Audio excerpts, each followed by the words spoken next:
அதாவது ரிதி, கர்நாடகாவில் இருந்து கரூருக்கு ட்ரெய்லர் லாரியில் ஸ்டீல் பிளேட் ஏற்றி கொண்டு வந்து நாமக்கல்லை சேர்ந்த லாரி ஓட்டுநர் வரதராஜன் சென்று கொண்டிருந்தார். அப்போது நாமக்கல் கரூர் தேசிய நெடுஞ்சாலையில் வள்ளிபுரம் அருகே ட்ரெய்லர் லாரி செல்லும் போது ஓட்டுநர் கட்டுப்பாட்டை இழந்து சாலை நடுவே இருந்த தடுப்பின் சுவரில் மோதியதில் டயர் வெடித்துள்ளது. இந்த டயர் வெடித்ததன் காரணமாக முன்னால் சென்று கொண்டிருந்த எல்பிஜி டேங்கர் லாரி மீது மோதிவிட்டு ட்ரெய்லர் லாரி தலைக்குப்புறமாக கவிழ்ந்துள்ளது.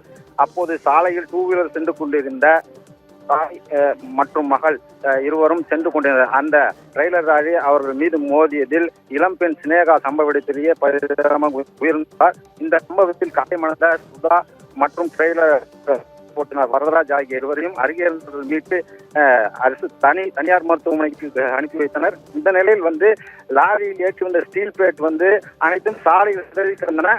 ஒரு சில ஸ்டீல் பிளேட்டுகள் சாலையின் அருகே இருந்த வாகன பேட்டரி சர்வீஸ் செய்யும் கடைக்குள் புகுந்துள்ளது. கடையில் யாரும் இல்லாதால் பெரும் உயிர் சேதங்கள் தவிர்க்கப்பட்டுள்ளன. இந்த சாலை விபத்து குறித்து நல்லிப்பாளையம் போலீசார் வழக்கு பதிந்து விசாரணை மேற்கொண்டு வருகின்றனர்.